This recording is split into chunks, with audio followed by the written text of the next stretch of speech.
Welcome to Eviliv, the live media commentary show that answers the question, are all Hedge Knights doomed to fail?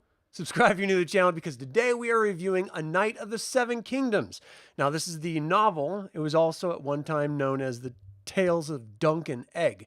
So because HBO changed the name for their series, they changed the name for the book and republished it. And yeah, that's this.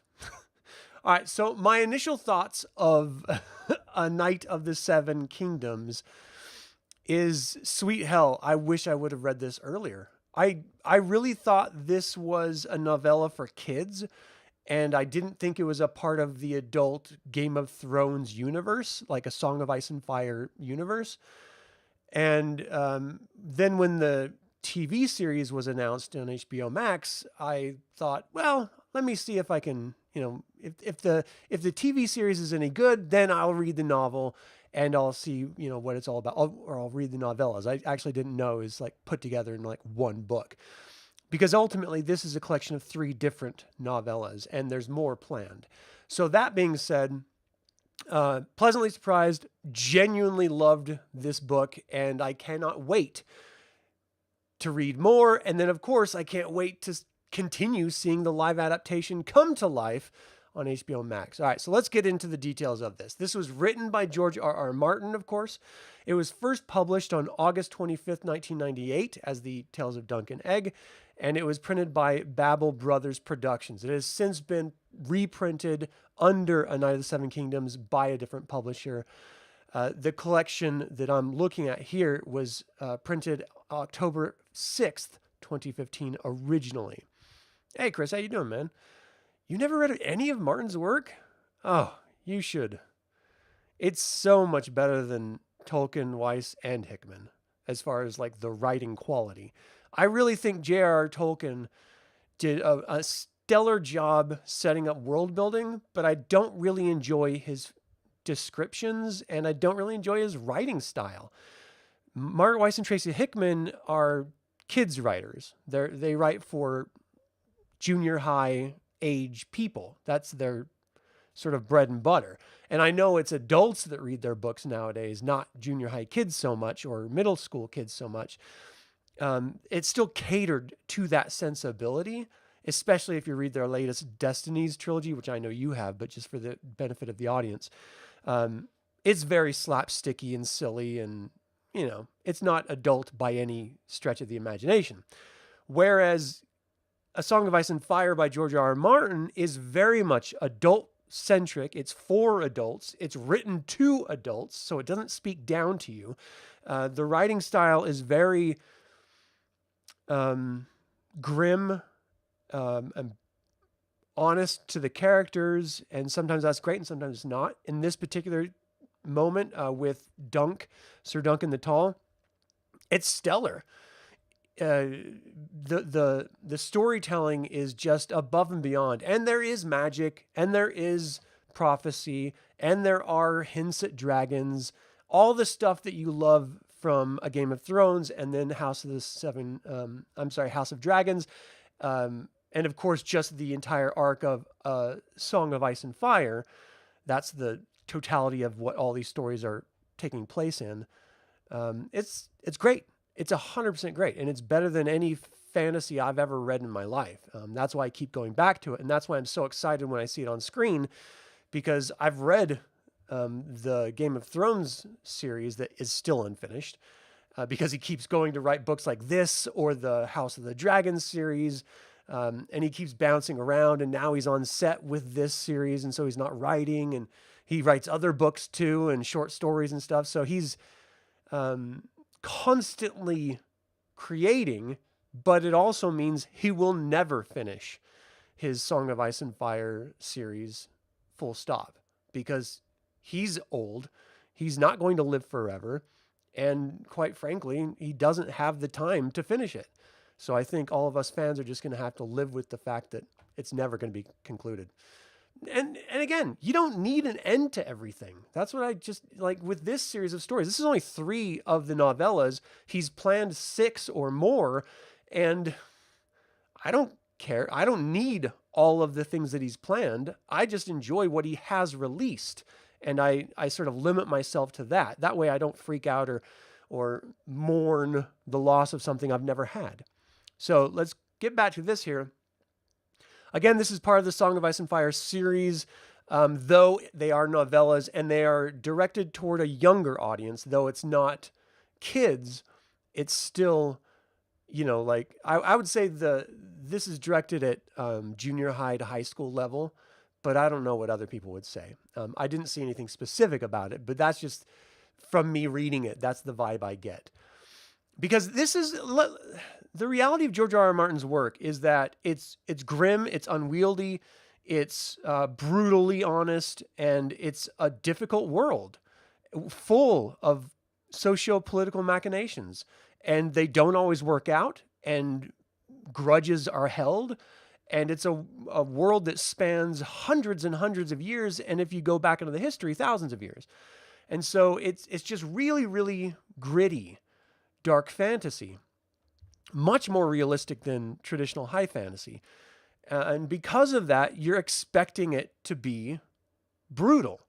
This, while it does have some of those brutal elements, it is so tampered down, and it's focused on Sir Duncan the Tall, this aspirational figure, and his relationship with Prince Aegon Targaryen, and he's an aspirational figure as well. He has no designs on the Iron Throne to be king. He's so far down in the succession line that it doesn't really matter at all. And it's just about them two traveling Westeros, selling their sword and making a living and dealing with what happens along the way. And of course, along the way, you're filled with the history of Westeros, meaning this is a Targaryen who is squiring to a hedge knight with no name, no house, no allegiances. There was in recent memory, there was a attempt at a usurp of the throne and a brutal and bloody war between the Targaryens.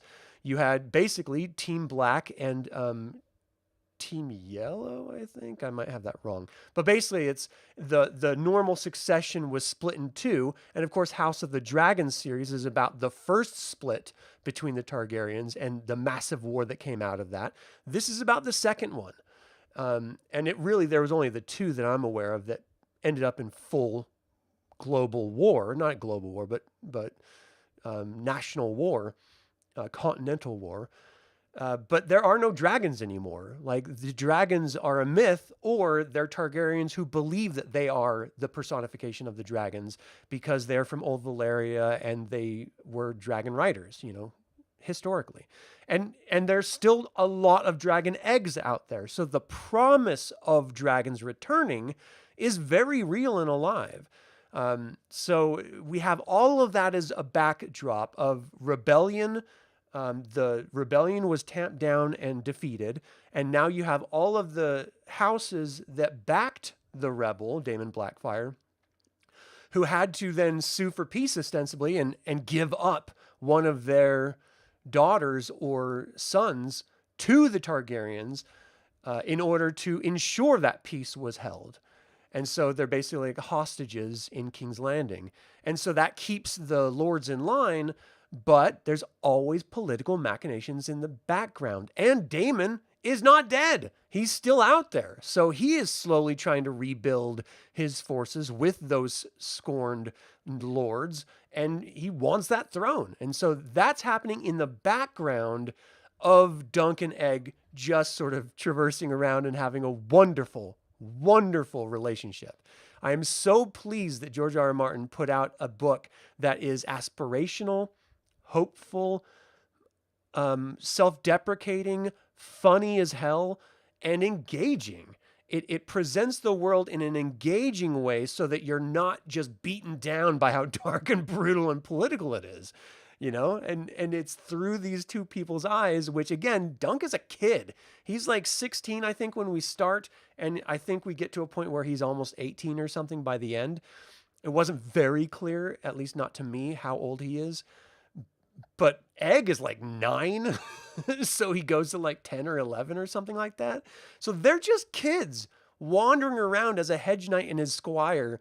And it's stunning to me that Aegon Targaryen is allowed by his father, the prince, the crowned prince, to go off as this guy's squire. And it must be because he doesn't have any aspiration for the throne. There's no way he's going to inherit it naturally because he's so far down the succession line. And, the kid is very headstrong and mouthy. So maybe the dad was just like, all right, good, just get out. Just go live your life. It's pretty awesome. Do you think Martin's slightly younger tone for this affected the TV show, which skews a bit more lighthearted? Yeah. I think they're trying to adapt the novel the first novella, which is called The Hedge Knight. That's what the TV series is about. The first season of the TV series is about. The second series presumably will be the second novella called A Sworn Sword. And the third season, if there is one greenlit, will be presumably about the third novella in this called The Mystery Knight. They're short enough because together they equal like 360 pages or something like that. They're short enough that you can adapt them into a 7 or 8 episode or maybe even 9 episode season and just have each book its own season like they're doing with this first one. So all that being said, I think it's a brilliant way of doing the storytelling. It fits the novella format so wonderfully. You get to tell all of the story plus more without losing any of the story, which is what people complained about the adaptations of the Game of Thrones novels, is that you had to sacrifice, the full depth of the world in order to fit it in, even though it ran for a bunch of seasons. I think like 7 or something like that. Even though it ran for all those seasons, it still chopped out tons of content because you just can't fill a full 700-page novel into one season. You just can't do it. All right, so all of that being said, going back to my notes here. So like I said, it includes The Hedge Knight, which was originally released as a novella in 1998. The second novella is called The Sworn Sword, which was released in 2003. And the third novella is called The Mystery Knight, which was released in 2010. This collection, this version of the collection, this cover and the preceding cover, have illustrations by Gary Gianni, who did that Prince Valiant newspaper cartoon for like a decade, I think. He does a bunch of comics and he's brilliant. I really, really love the illustrations in the first 2 books are better than the last book. And I don't know if he was hurrying or what, because it said it took him like 18 months to do them all. And there's not a ton of them, but there are, maybe 2 dozen or maybe a little bit more. And they're just great. Seeing, and there's a bunch of like graphic novels about these as well. So if you want to see visuals about the books, the novellas, you can. But the artwork is great. And that also leads me to think it's for a skewed younger audience because you don't typically find artwork in adult novels. That's more for kids stuff. We can imagine. Ironically, you lose your imagination in your adulthood and you get less images. When you're a kid, you have a greater imagination and you get more images. I don't know why that works out that way. It should be the opposite, in my opinion. Great illustrations. Gary Gianni is fantastic. Now, of course, the HBO television series is named A House of the Seven Kingdoms, which premiered on January 18th, 2026, based on the first novella, The Hedge Knight. And Martin has said that he would like to write a number of these types of stories, varying from 6 to 12, depending on which interview he gives, covering the entire lives of these 2 characters. The working title of the 4th novella was The She-Wolves of Winterfell, because at the end of A Mystery Knight, their plan was to head up into Winterfell and help the Starks defend their territory against the Greyjoys. Or I say Greyjoys, but it's really the Iron Islands. So they're constantly raiding, and the Starks up in Winterfell have to constantly fight off those raids. And so they were going to go up there, sell their sword, and fight for the Starks. That would be dope as hell. I would love it. I'm a huge fan of the Starks ever since Game of Thrones, and I love Winterfell and the entire northern region area. I think is so ripe for storytelling because it's so close. It's far enough away from King's Landing so that it's not heavy with political faction fighting. It's more of just survival of the fittest in the wilderness, because really they have the wall, which is not that far from their borders. And they're in that northern area where people are just more salt of the earth, pull yourself up by your bootstrap, defend your territory, and don't get on my lawn type people, I don't know. I just always like the Starks. Martin also announced that he has roughed out another Duncan Egg story with the working title The Village Hero, which would be set in the Riverlands. So that must be after he comes back from Winterfell, or maybe it's going to be shoehorned in before he gets to it, but who knows. He also had notes and fairly specific ideas for numbers of installments, including the Sellsword, the Champion, the Kingsguard, the Lord Commander, taking the planned series total to as many as 9 novels. But again, it gets to a point where, like, I've been told about the future of these characters. It hasn't been shown in story yet, and so I don't want to talk about it. It does allude to it in other novels of A Song of Ice and Fire where these characters end up. But again, it's not in this, so I'm not going to give that information out because it's not part of this review. In April 2023, Martin reaffirmed his notion from 2014 that no further Duncan Egg novellas would be written until after finishing The Winds of Winter. So that gives us hope that because he and everyone else wants to return to these characters, that will light a fire under his ass to finish Winds of Winter, which is the first of the last 2 novels, the penultimate novel, if you will, of the Song of Ice and Fire trilogy. So this is all a preface telling you about the world and the series and all of that. But I think it's important because it speaks to where the author's focus lies and when we'll get more Duncan Egg. Because after you've read this, arguably after you've seen the first 4 episodes of the series, you'll want more Duncan Egg. It's too much fun. All right, so the first novel, A Hedge Knight, based on the first, which is what the first season of the the HBO series is about. So if you don't want spoilers, don't listen. Go pop out, wait for the last episode of the series, and then come back. Because I'm going to tell spoilers in 3, 2, 1. All right. So after his Knight Master dies, the young squire Dunk sets out to become a knight in his own right and enter a tourney at Ashford, taking on the name Sir Duncan the Tall. He defends a common girl from Prince Aerion Targaryen, provoking a trial of 7 against royal opponents. With unexpected allies, including, again, this is a spoiler, bounce out if you don't want to hear it, including Prince Baelor, Dunk prevails, though Baelor dies from his wounds. Dunk is formally knighted and continues traveling Westeros with his secretive squire Egg, who is revealed to be a Targaryen prince. Now again, this is such great writing, and you get this wonderful blossoming relationship between these 2 beloved characters, set in a lighthearted tournament in an area that is sort of infiltrated by Prince Baelor Targaryen, who is really just trying to show up and let everyone know, hey, I'm still around here. And I think it's important that the small folk, as they call them, see their royalty and know that we're just like you.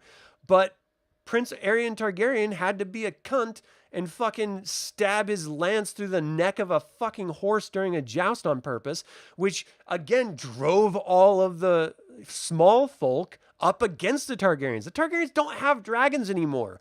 So they're in a precarious political position. They just put down one massive uprising rebellion, and now they don't want to have to deal with another one. Now, the land has been pretty peaceful under their current king, but if they go around pissing off the small folk, then that quiet and peacefulness is not going to last.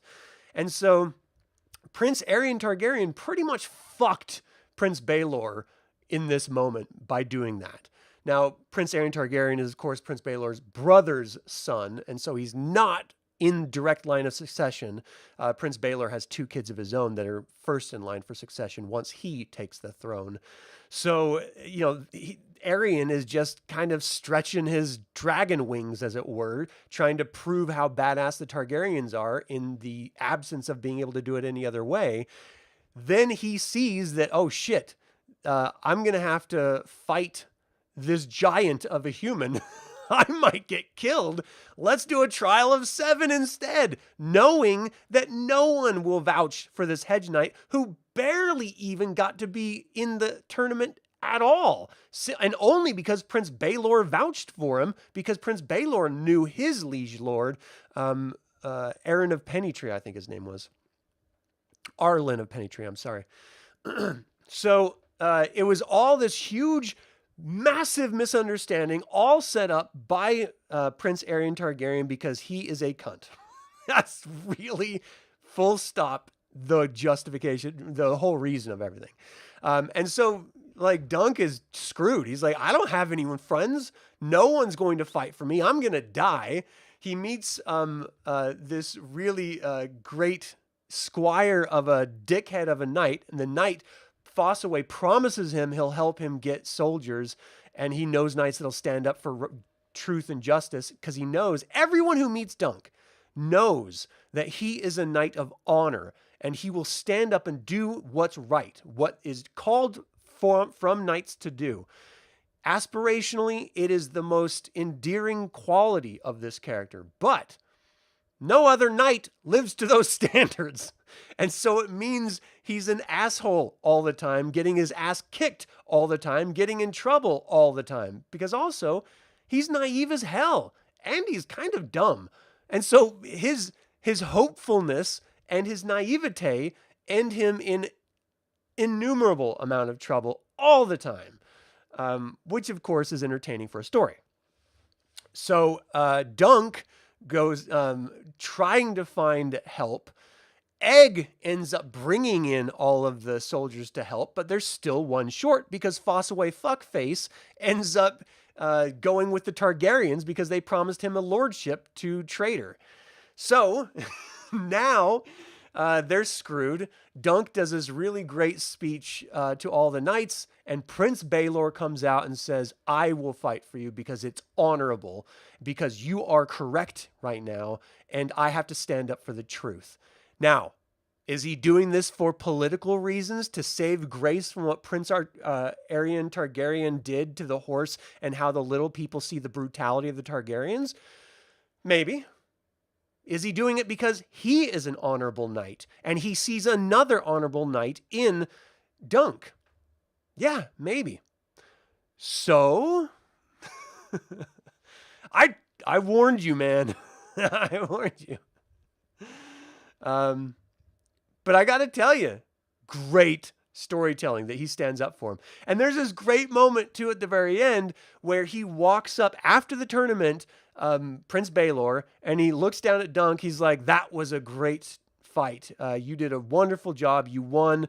Congratulations. And he sits down. They take his helmet off and his brains spill out of his head because his brother was fighting against him, because the Kingsguard are sworn protectors. They can't fight Prince Baelor. And so the only other person that could possibly fight him would be his brother. And they didn't want to kill each other. They were just trying to beat each other for their own reasons on each side. And he hit him really hard with the mace aside the head, which caved in part of the helmet. Prince Baelor thought he was fine because he was still up and walking around, but the helmet was holding his brain in. That's how much crazy damage it was done. And when he took the helmet off, spilled out, dies instantly.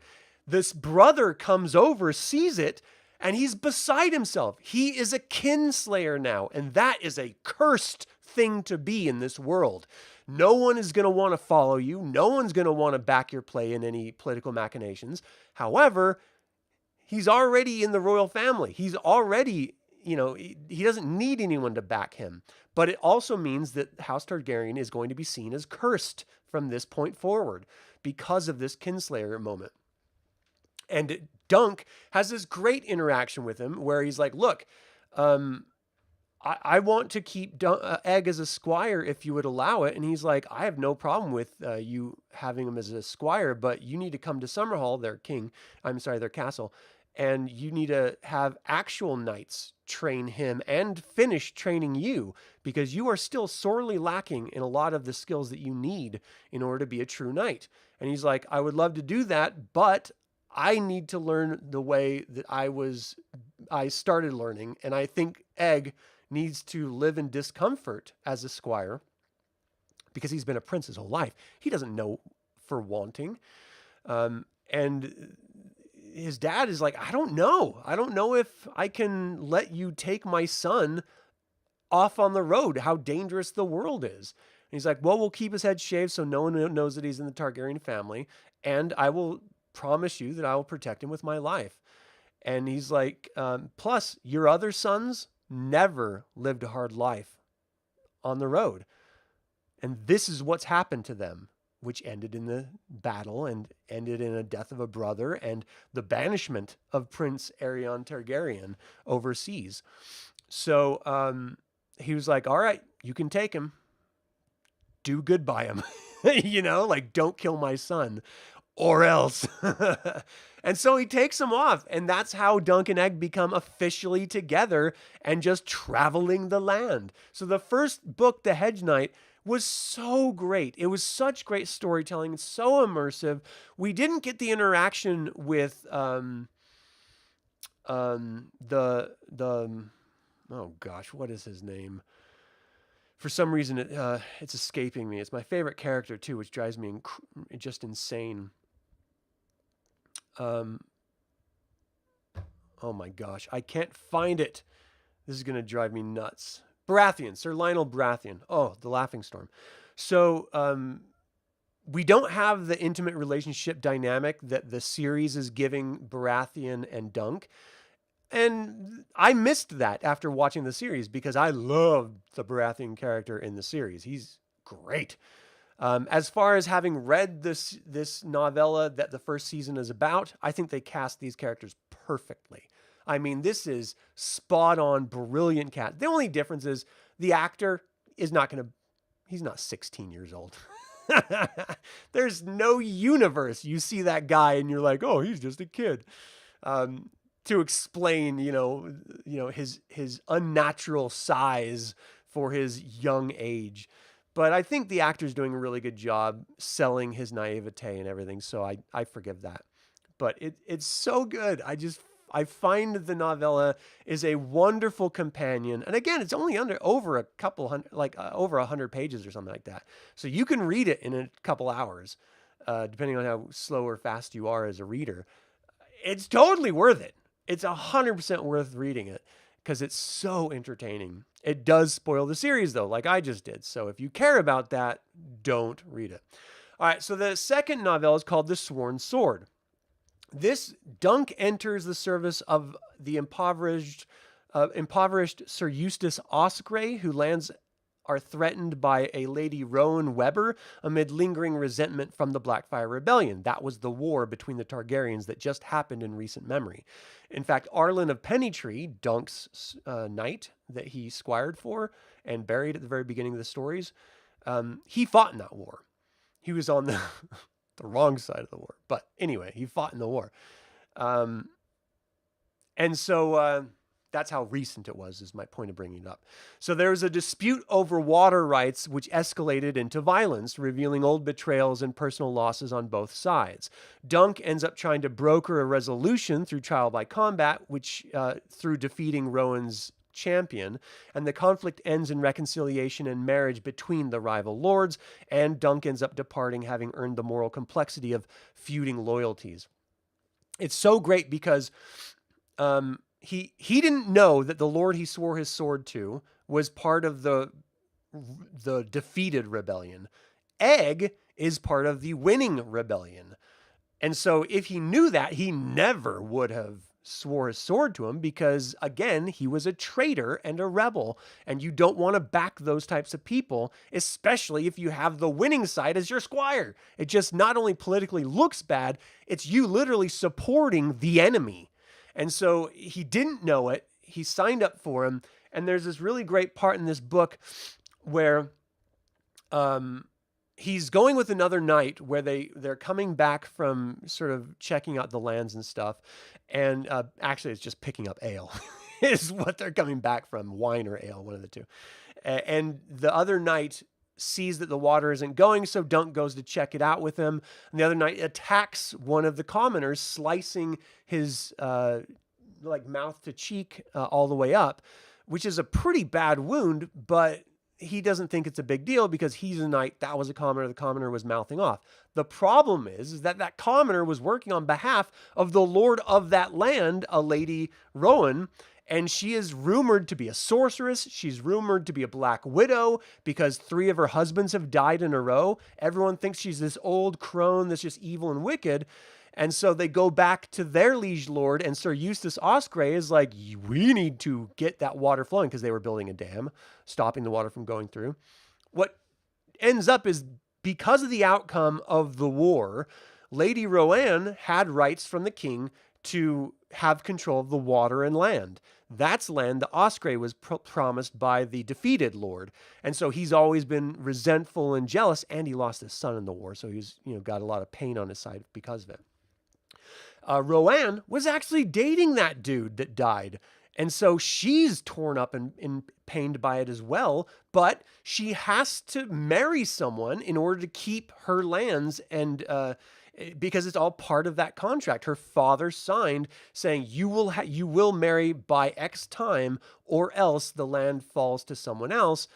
And she's just like, if I need to keep my family holdings, I have to marry, and I have to do this. And then she has this champion that wants to marry her, and that's where Dunk comes in, and he sees her for the first time, and she's not this old lady. She's like 21, so she's just a kid.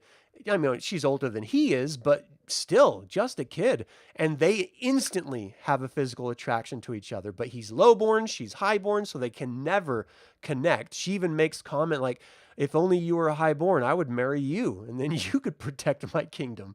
Like, that's how close they get. And it gets to the point where he starts fantasizing about like kissing her and making love to her. And then he also flashes back to Tanzel from the puppet mistress from the first story that fled to Dorne. He went to Dorne, but there's no part of the story that talks about that time, just that this is set after he came back from Dorne. And he never found her when he was down there. Or at least it alludes to that he didn't find her. And so he's constantly torn in this short story about Lady Roan and Tanzel and who he should be caring about. He knows he can't have Roanne. He knows he can't find Tanzel, but he wants them both. And at the very end of this, when he sort of makes everything right, Sir Eustace Osgrey ends up marrying Rowan over their shared desire for not only peace, but their connection through his son and her boyfriend at the time. And they both need something from each other. It just made sense that they would just marry, and she would have an heir from him, and they would just join houses.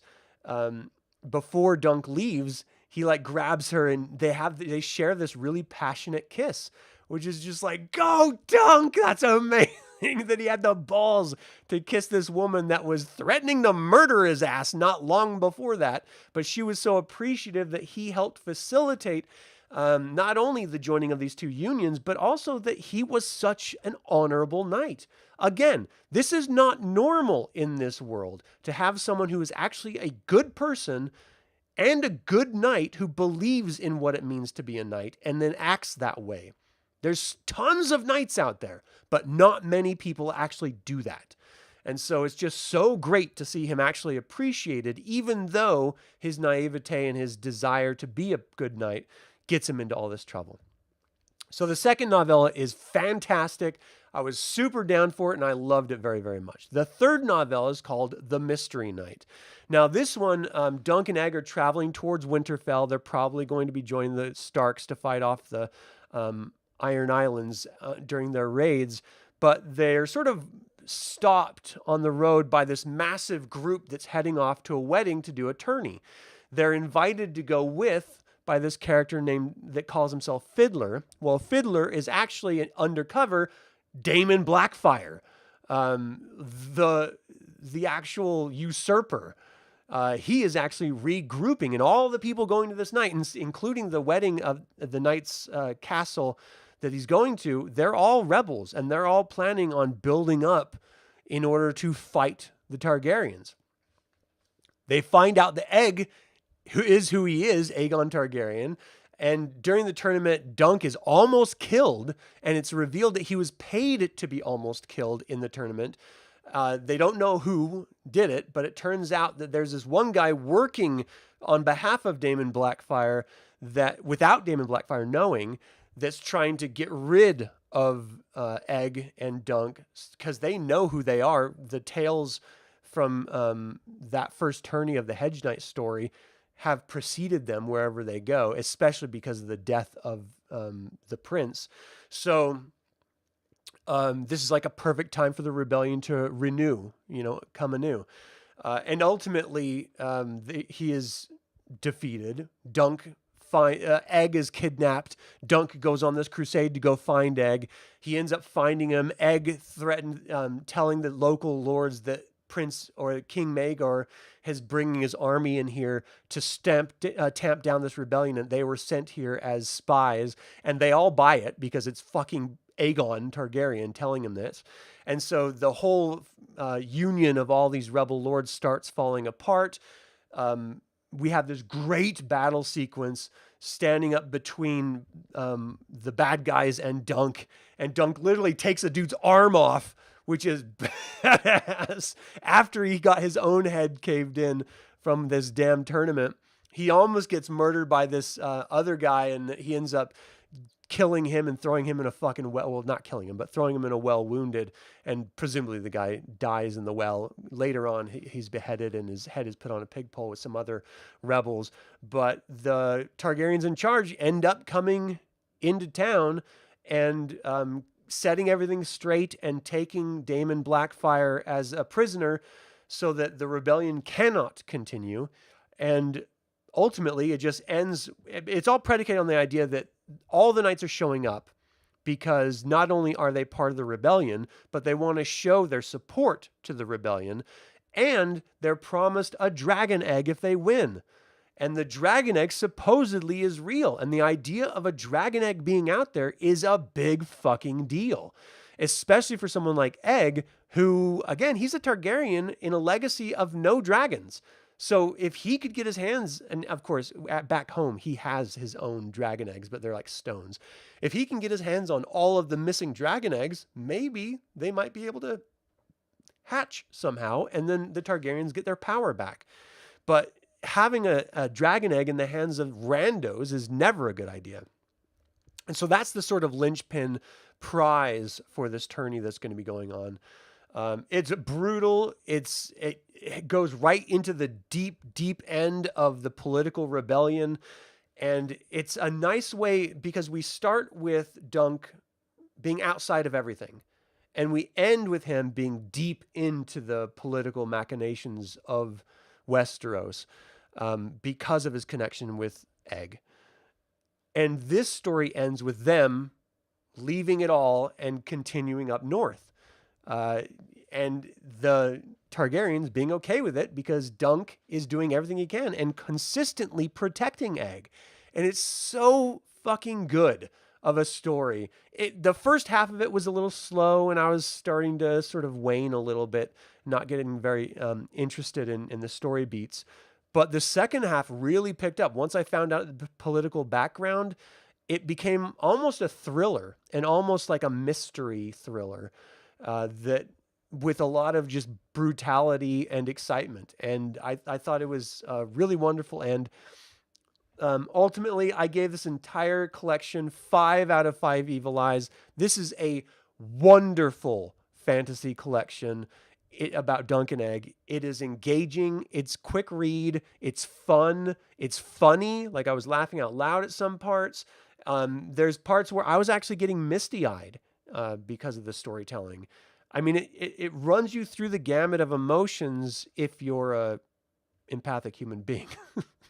If you're a sociopath, you probably won't feel shit. But it's a great novel, and I cannot wait for George R.R. Martin to continue Duncan Egg stories further on. I'll happily wait until Winds of Winter is released, though. Like, please, just release that fucking novel already, dude. All right, so my favorite part was the relationship of Duncan Egg. The fact that Dunk will do anything. He will murder anyone. It doesn't matter if it's a fucking royalty or if it's a peasant. He will cut your damn arm off if he has to. He will beat you senseless. He's murdered on behalf of his lords. I mean, he is a brutal character, but at the heart of him is genuine love and affection and a care for what it means to be a true knight. It takes me right back to King Arthur and the Knights of the Round Table, and it's why I love the Knights of Solamnia and the Dragonlance series so much, because there's these aspirationally good characters. I love that there are orders of knights that are good and do things for truth, justice. It reminds me of Superman, for fuck's sake. So I love that stuff. It's not realistic, and so I really enjoy that not all the knights are like that, which then just shines a light on knights who are like Dunk even more. So I think that's my favorite part of all of these books, is just the main characters. And I do really love the backdrop and the looming threat of that rebellion and the fallout of it and how it shapes Westeros and everyone that travels in it. It does feel like a lived world with deep, rich history. And that's the type of world building that I genuinely appreciate. So I think he just knocked it out of the park. All right. My least favorite part. Maybe that it's so short. Maybe that's it. I want more of this. Just like with the TV series, the episodes are under 40 minutes. That's way too short. You know, when you're breaching barely over 30 minutes of storytelling, I want more.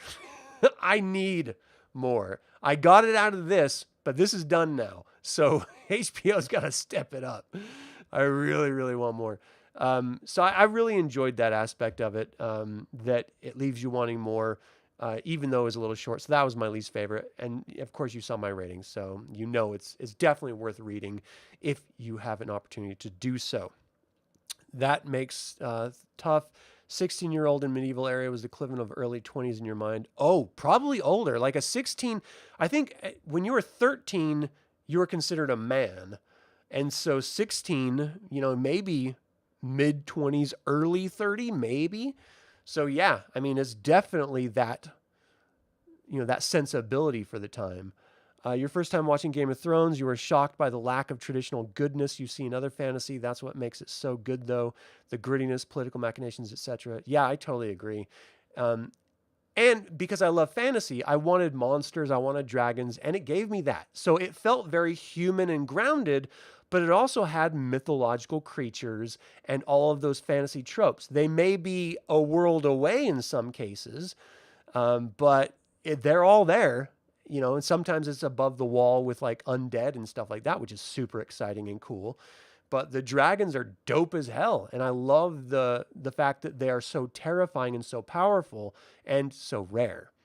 That's what makes it really, really great in my opinion.